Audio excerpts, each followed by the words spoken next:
अल्हम्दुलिल्लाहि रब्बिल आलमीन व बिही नस्तईन वस्सलातु वस्सलामु अला अशरफिल अंबिया वल मुरसलीन हबीब क़ुलूबिना व तबीब नफूसिना रहमतल लिल आलमीन अबुल क़ासिम मुहम्मद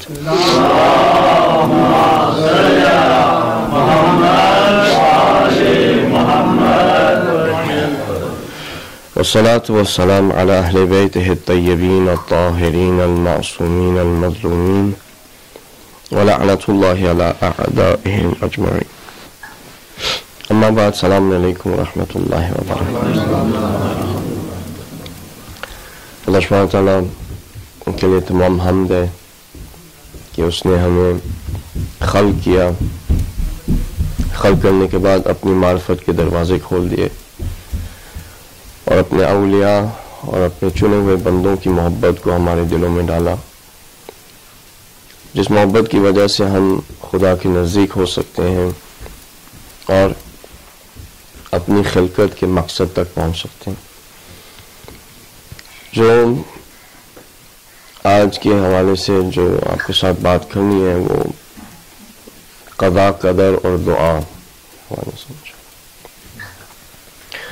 लेकिन इस बात को शुरू करने से पहले हमें एक तमहीद बांधनी पड़ेगी। We have to go through a bit of preliminary discussion, and then after having this preliminary discussion we're going to try to make some conclusions, and by making those conclusions we'll try to understand the concept of destiny, or in the sense that we use this sort of word quite a bit, that I'm destined to do this, I'm destined for failure, why my destiny is such and such, why I can do what I can do. तो इंशाअल्लाह उम्मीद है कि खुदा हमें तौफीक देगा। और आज जो हम सब इकट्ठे हुए हैं, अगर ये मौजू या ये जो मौजू हम जिसके हवाले से बात करेंगे, अगर इंसान को सही मानों में समझ में आ जाए तो ये मौजू की समझ इंसान की ज़िंदगी को बदल सकती है।